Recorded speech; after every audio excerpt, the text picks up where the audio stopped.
Assalamualaikum warahmatullahi wabarakatuh.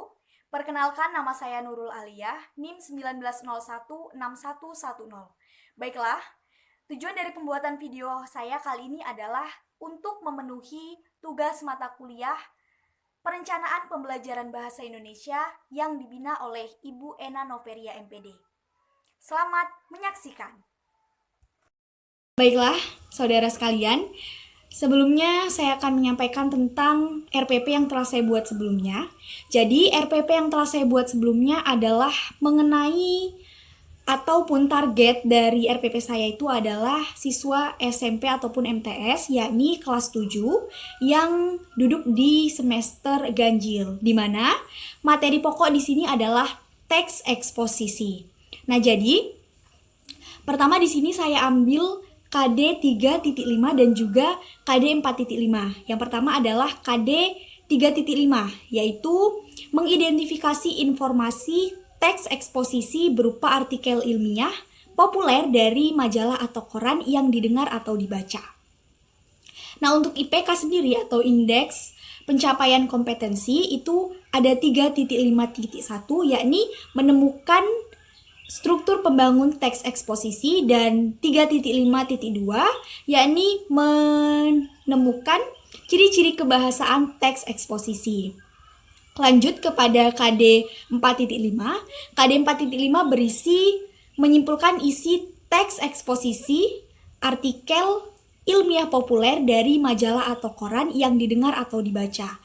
Nah, untuk IPK-nya sendiri yaitu 4.5.1 adalah menjawab pertanyaan tentang isi teks eksposisi, dan IPK yang 4.5.2 adalah menyimpulkan isi teks eksposisi.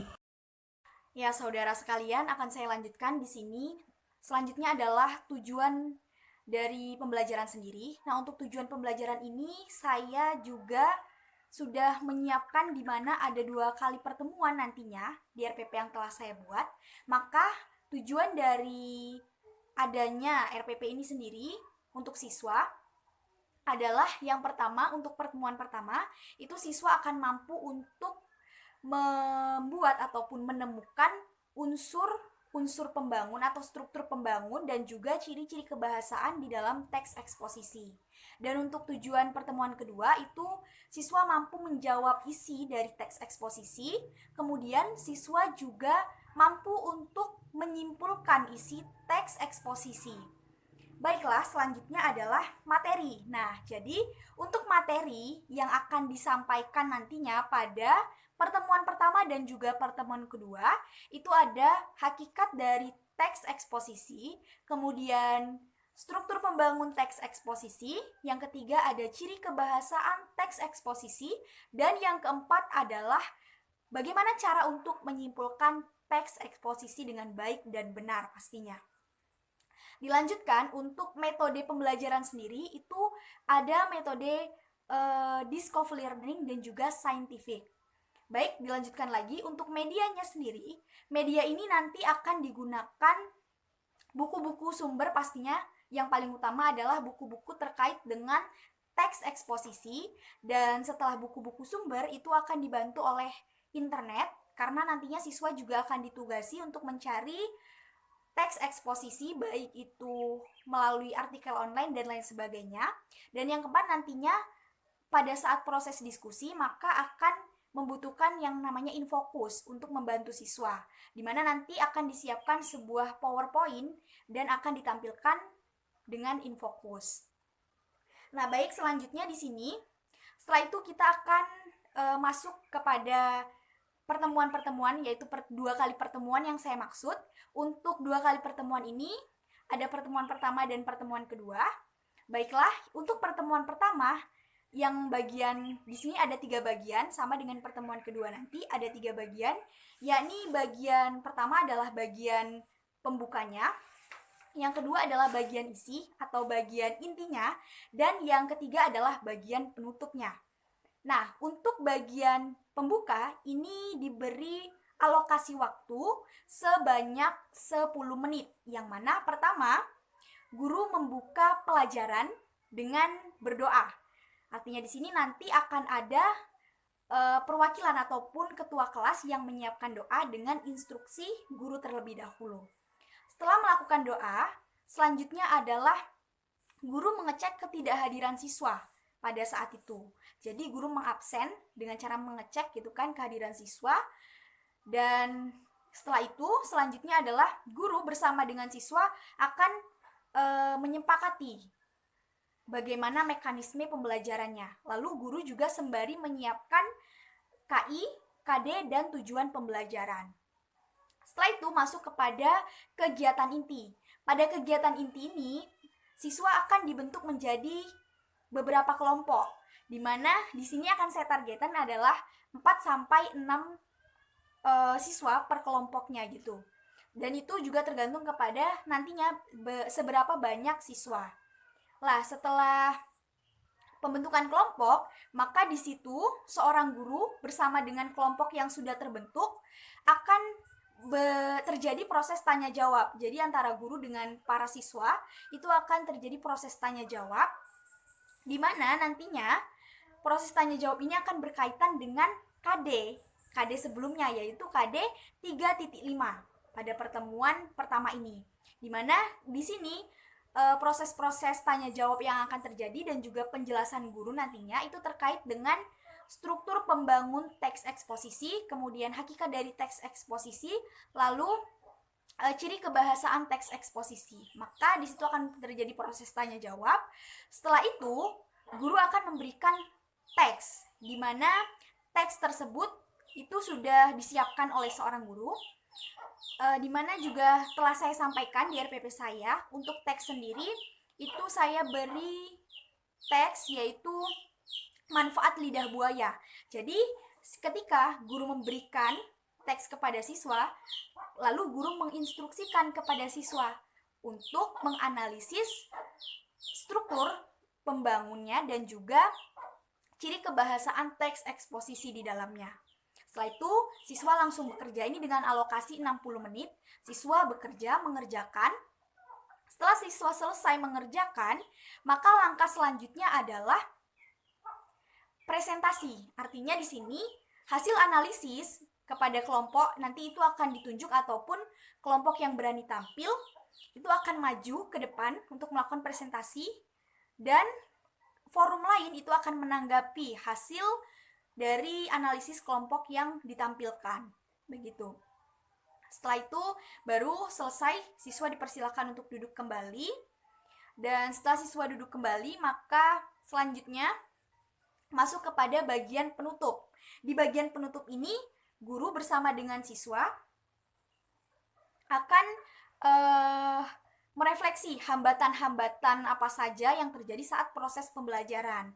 Dan setelah itu, ini alokasi waktu 10 menit, guru juga akan memimpin siswa untuk menyimpulkan isi materi tadi, isi materi sebelumnya. Jadi guru akan menyimpulkan strukturnya, maksudnya menyimpulkan ini secara ringkas dengan jelas supaya siswa dapat lebih menangkap lagi informasi sebelumnya, seperti itu. Setelah itu, baru guru akan memberikan tugas. Jadi setiap siswa, masing-masing siswa itu diberi tugas untuk mencari teks-teks eksposisi, boleh melalui koran ataupun media-media lain. Jadi teks eksposisi yang sudah dicari tadi itu akan dianalisis lagi isinya dari struktur pembangun dan juga ciri kebahasaannya itu per masing-masing siswa. Jadi tujuannya adalah supaya siswa ini lebih paham tentang struktur pembangun dan juga ciri kebahasaan teks eksposisi, seperti itu. Nah, barulah guru memberikan kesimpulan tadi, ya. Setelah guru memberikan kesimpulan dan juga menutup pembelajaran. Nah, lanjut kepada pertemuan kedua. Untuk pertemuan kedua ini, proses pembukaannya itu tidak jauh beda dengan pertemuan pertama, karena di sini pada pertemuan kedua sama bagian pembuka, yaitu guru menyiapkan KD, menyiapkan tujuan, kemudian menyiapkan KI, seperti itu. Nah, setelah itu baru bersama dengan siswa menyepakati, kemudian bedanya saja di bagian inti atau bagian isinya. Untuk bagian intinya ini itu alokasi tetap sama dengan 60 menit. Kemudian di sini siswa masih berkelompok gitu. Jadi kelompok yang sebelumnya di pertemuan pertama itu masih sama dengan pertemuan kedua. Di sini juga siswa masih diberi teks yang sama oleh seorang guru. Jadi guru masih memberikan teks yang sama, judul sama dengan sebelumnya, yaitu manfaat lidah buaya. Jadi, namun sebelum siswa menganalisis, di sini di bagian inti, di bagian proses pembelajarannya, maka guru tadi akan kembali berdiskusi ataupun terjadi proses tanya jawab lagi antara siswa dengan guru terkait dengan KD 4.5. Di KD 4.5 sesuai dengan IPK-nya juga, maka di sini guru akan memberi informasi ataupun ya proses tanya jawab dengan siswa bagaimana cara-cara untuk menyimpulkan teks eksposisi ini dengan baik dan benar seperti itu. Nah, setelah proses diskusi antara guru dengan siswa telah usai, maka selanjutnya adalah siswa menganalisis dengan cara siswa membaca teks eksposisi sebelumnya dan juga yang hari itu diberikan oleh guru.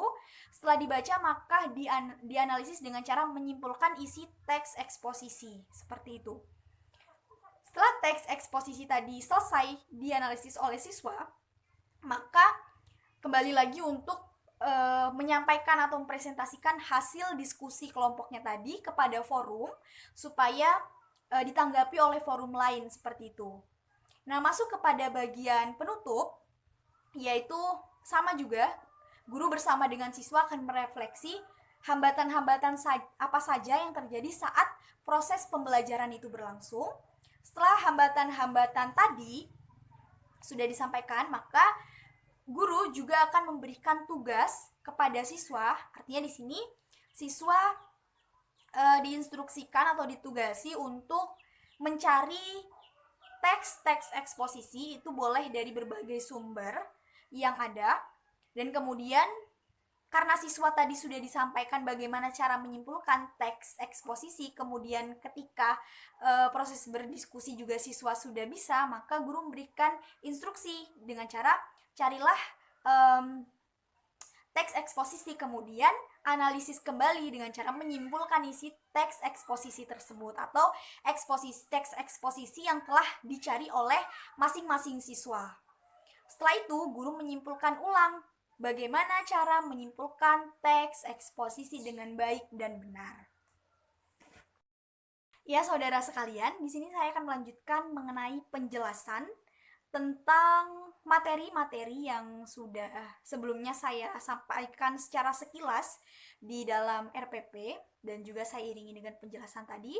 Di sini akan disampaikan tentang materi-materi terkait RPP sebelumnya, di mana di sini saya akan menyampaikan tentang hakikat dari teks eksposisi, kemudian struktur pembangun teks eksposisi, lalu yang ketiga ada ciri kebahasaan, dan yang keempat adalah bagaimana cara menyimpulkan teks eksposisi.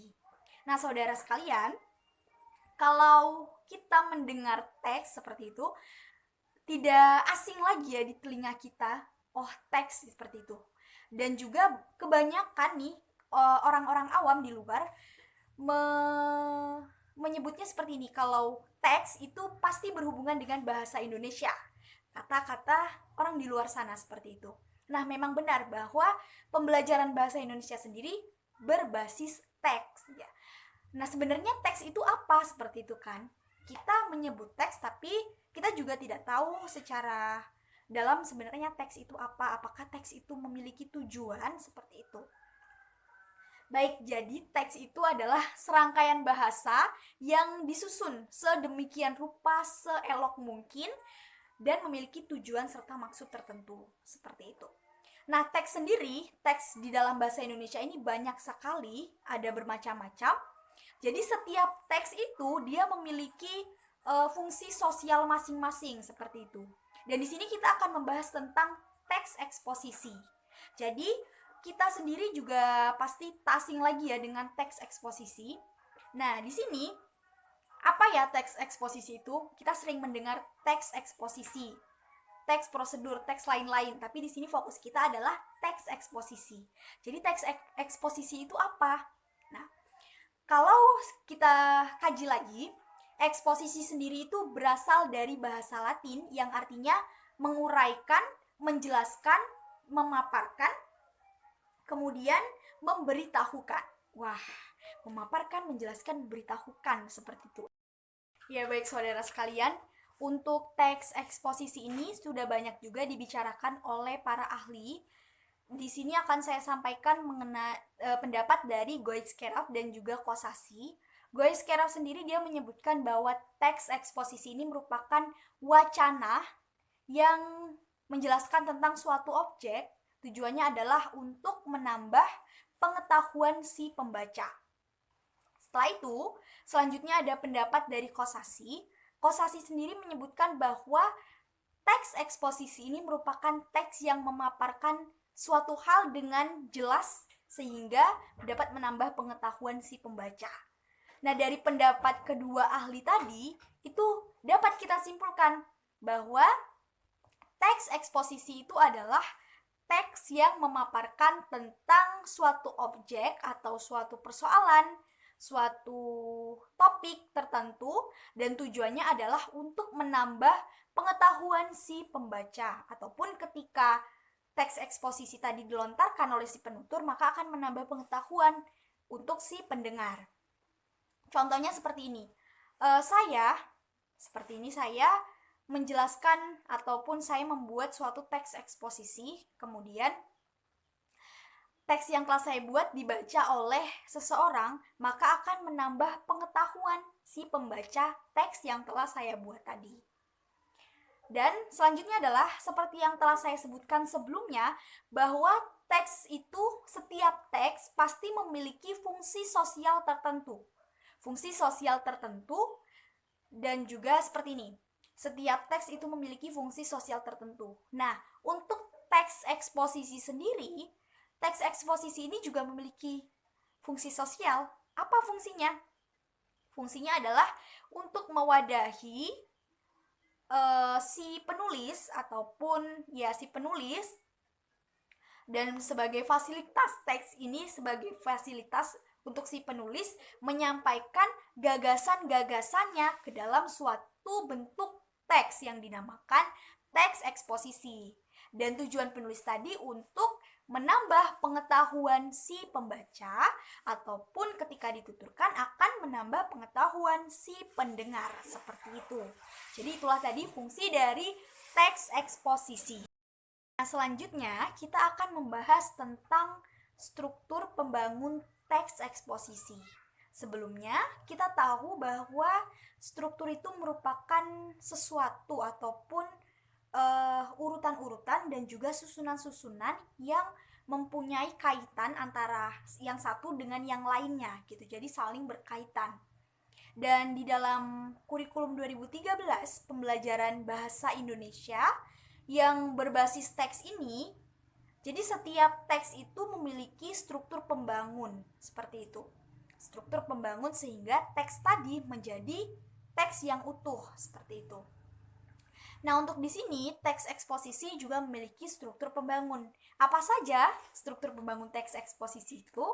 Untuk struktur pembangun teks eksposisi itu yang pertama ada tesis atau pernyataan pendapat. Yang kedua ada argumentasi ataupun fakta-fakta di dalamnya. Dan yang ketiga adalah penegasan ulang. Nah, jadi masing-masing dari tadi ada tesis, argumen, dan juga penegasan ulang. Pertama, tesis. Apa itu tesis? Tesis ini merupakan pendapat dari si penulis ataupun kita katakan sebagai isi dari teks eksposisi, kesimpulan isinya seperti itu. Dan yang kedua itu ada argumen-argumen. Argumen-argumen itu apa? Argumen di sini adalah fakta-fakta yang dijadikan sebagai pelengkap di tesis ini, seperti itu. Pelengkap dari pernyataan si penulis dengan fakta-fakta, baik itu melalui hasil-hasil penelitian, seperti itu. Dan untuk penegasan ulang sendiri adalah menegaskan kembali gitu tentang isi teks eksposisi tersebut.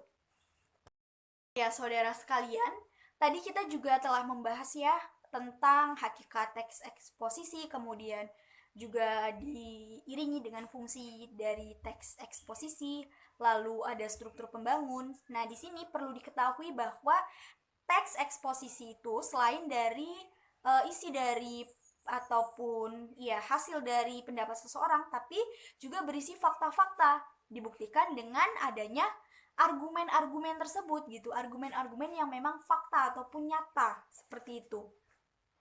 Nah, selanjutnya adalah kita akan membahas tentang ciri kebahasaan teks eksposisi. Wah, ciri-ciri kebahasaan nih. Kalau kebahasaan pasti berkaitan dengan ya tidak lepas ya dari penggunaan ebi, kemudian tata bahasanya seperti itu. Nah, tidak jauh seperti itu pula. Di sini untuk ciri kebahasaan teks eksposisi itu dibagi menjadi beberapa ciri. Untuk yang pertama, bahwa kita tahu teks eksposisi itu selalu menyatakan pendapat si penulis itu kan. Pertama seperti itu. Pendapat-pendapat penulis misalnya cara merawat tanaman seperti itu. Untuk cara merawat tanaman misalnya penulis mengungkapkan bahwa merawat tanaman adalah hal penting gitu. Dan lain sebagainya, itu pernyataan dari penulis. Nah, untuk ciri kebahasaan yang kedua itu apa? Untuk ciri kebahasaan kedua bahwa teks eksposisi itu berisi fakta-fakta seperti yang telah saya sebutkan sebelumnya. Fakta-fakta tadi itu adalah hasil-hasil penelitian yang memang relevan digunakan oleh penulis untuk memperkuat pernyataan atau memperkuat tesis tersebut seperti itu. Jadi hasil-hasilnya seperti tadi teks cara merawat tanaman. Nah, di cara merawat tanaman itu carilah alasan-alasan bukti-bukti hasil penelitian untuk memperkuat pernyataan si penulis. Seperti itu. Lanjut kepada ciri kebahasaan yang ketiga. Apa itu ciri kebahasaan yang ketiga? Nah, untuk ciri kebahasaan yang ketiga adalah bahwa teks eksposisi itu pasti berisi penegasan ulang ataupun ya penegasan ulang gunanya adalah untuk menjelaskan kembali atau secara ringkasnya bahwa isinya itu adalah tentang cara merawat tanaman. Lanjut kepada yang keempat. Wah, udah keempat aja nih ya. Nah, untuk yang keempat ini itu adalah penggunaan pronomina. Wah, pronomina itu apa? Pasti kita bertanya-tanya seperti itu. Dan ini juga tidak asing juga ya bagi kita, apa itu pronomina. Apa itu pronomina? Pronomina adalah kata ganti, seperti itu. Pronomina ini memang kelas kata yang fungsinya adalah untuk mengganti kelas kata si nomina ataupun frasa nomina. Misalnya seperti ini, saya berikan sebuah contoh. Ayah sudah pulang. Seperti itu. Dia sebelumnya telah berangkat dari kantor. Dia dengan yang awalnya ayah menjadi dia. Di sini kata ayah tadi digantikan oleh dia, seperti itu. Misal contoh lain lagi seperti ini. Ibu telah pulang. Maka dilanjutkan kalimat selanjutnya. Dia sebelumnya pergi ke pasar. Dia juga menggantikan si ibu tadi gitu. Tetapi tetap yang dimaksud adalah ibu. Dia ini adalah ibu. Dan dia di kalimat sebelumnya ayah itu adalah ayah. Seperti itu. Tidak mudah ya saudara sekalian untuk mengidentifikasi atau menganalisis dari struktur, maksud saya menganalisis ciri-ciri kebahasaan teks eksposisi ini. Sudah masuk kepada tadi ke bagian 4 ya ciri-cirinya. Selanjutnya adalah yang kelima, itu penggunaan leksikal. Wah, tadi pronomina, sekarang leksikal. Jadi, leksikal itu merupakan salah satu jenis kata yang menunjukkan nomina itu adalah kata benda. Kemudian verba itu adalah kata kerja. Adjektiva itu adalah kata sifat. Dan adverbia adalah kata keterangan.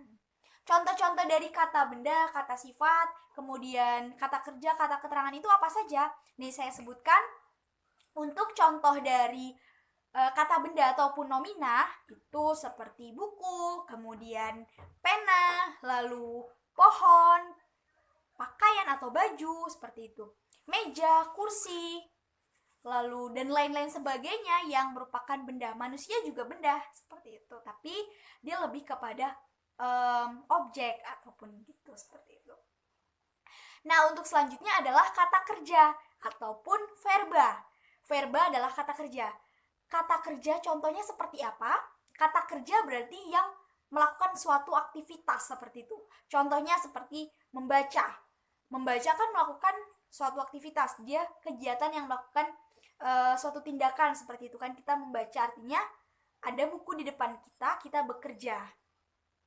Nah, selanjutnya apa saja? Misalnya itu kita menyiram bunga. Menyiram itu kan kita memberikan air ya kepada tanaman atau bunga tadi. Itu adalah bentuk kata kerja.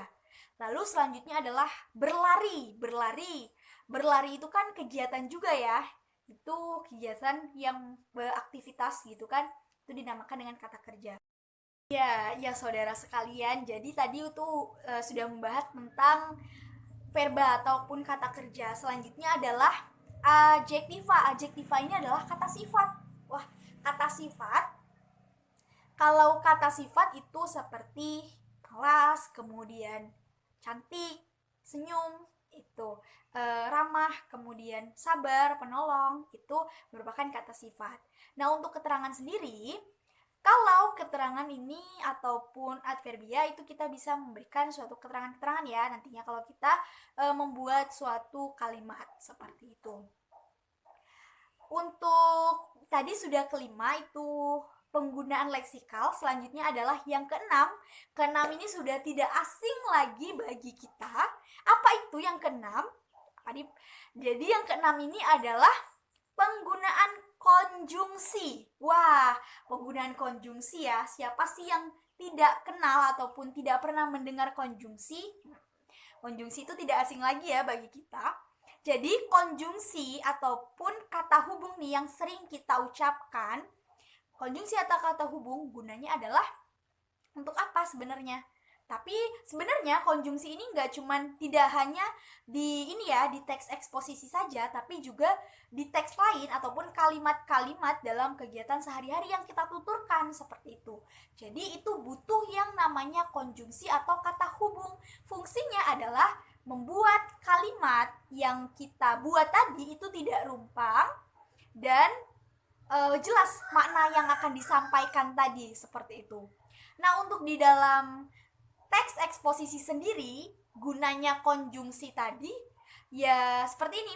Tadi kan ada beberapa argumen-argumen yang disampaikan. Nah, itu untuk memperjelas lagi argumen tadi. Kemudian ada tesis yang ingin disampaikan, memperjelas tesis serta memperjelas penegasan ulang di bagian akhir seperti itu.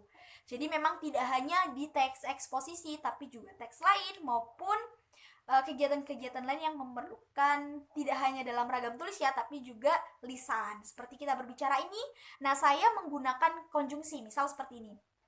Dia yang berdiri di sana adalah paman saya. Yang itu merupakan konjungsi, seperti itu. Kalau tidak ada yang, maka beberapa persepsi orang itu akan berbeda-beda tentang yang saya ucapkan atau yang saya ujarkan ini. Oke, tadi sudah membahas mengenai ciri kebahasaan teks eksposisi. Selanjutnya adalah apalagi? Ya, selanjutnya adalah kita akan membahas tentang bagaimana cara menyimpulkan teks eksposisi. Wah, kalau cara-cara ini berarti kiat-kiatnya gitu ya. Bagaimana cara bagaimana cara menyimpulkan isi teks eksposisi dengan baik dan benar. Untuk bagian ini cara-caranya adalah yang pertama kita dituntut untuk membaca dengan seksama ataupun ketika teks itu dibacakan kita harus mampu mendengarnya dengan seksama ataupun ketika kita mendengar dengan baik dan benar maka di situ kita akan menyerap informasi ataupun menyerap apa yang diucapkan itu dapat lebih jelas lagi seperti itu. Jadi kita harus fokus gitu ya. Setelah kita baca ataupun kita dengar teks tadi, maka langkah selanjutnya adalah mencatat isi pokoknya. Nah, bagaimana cara mencatat isi pokoknya? Untuk mencatat isi pokoknya adalah itu akan dicatat per paragraf ya. Jadi kalau ada 5 paragraf itu 5 paragrafnya. Setelah itu kan dicatat misal bagian 1 untuk paragraf 1 apa saja hal-hal penting, maksudnya kalimat pokoknya itu apa, seperti itu. Maka pokok-pokok tadi itu dituliskan dalam selembaran jika perlu ya, ataupun di dalam coret-coret itu jika perlu, coret-coret terlebih dahulu. Nah, setelah dituliskan mengenai pokok-pokoknya tadi, maka selanjutnya adalah merangkainya. Apa yang dirangkai? Ya, pokok-pokok yang telah dituliskan tadi. Jadi pokoknya tadi dirangkai di dalam buku latihan ataupun buku yang memang nanti akan dikumpulkan untuk dinilai ataupun yang nanti tulisan itu akan layak untuk dibaca, seperti itu. Jadi ditulis di situ, dirangkai dengan menggunakan atau memperhatikan konjungsinya, seperti itu. Yang paling utamanya ya, memperhatikan konjungsinya. Dirangkailah menjadi suatu yang dinamakan dengan kesimpulan isi teks eksposisi tersebut. Nah, saudara sekalian, jadi inilah penjelasan dari RPP yang telah saya buat sebelumnya dan juga penjelasan tentang materi yang terkait di dalam RPP yang telah saya buat sebelumnya, serta juga tambahan-tambahan penjelasan materi dari saya. Ya, semoga hasil ataupun video yang saya sajikan ini berupa penjelasan-penjelasan ini bermanfaat untuk kita semua dan dapat digunakan dengan baik dan benar, insya Allah. Serta saya memohon maaf atas segala kekurangan, salah kata dalam penyampaian, dan hal-hal lain yang mungkin menyinggung perasaan pendengar. Saya mohon maaf yang sebesar-besarnya. Dan saya ucapkan terima kasih kepada para pemirsa ataupun para penonton ya yang sudah menyaksikan video saya ini. Saya tutup dengan wabillahi taufiq wal hidayah. Wassalamualaikum warahmatullahi wabarakatuh.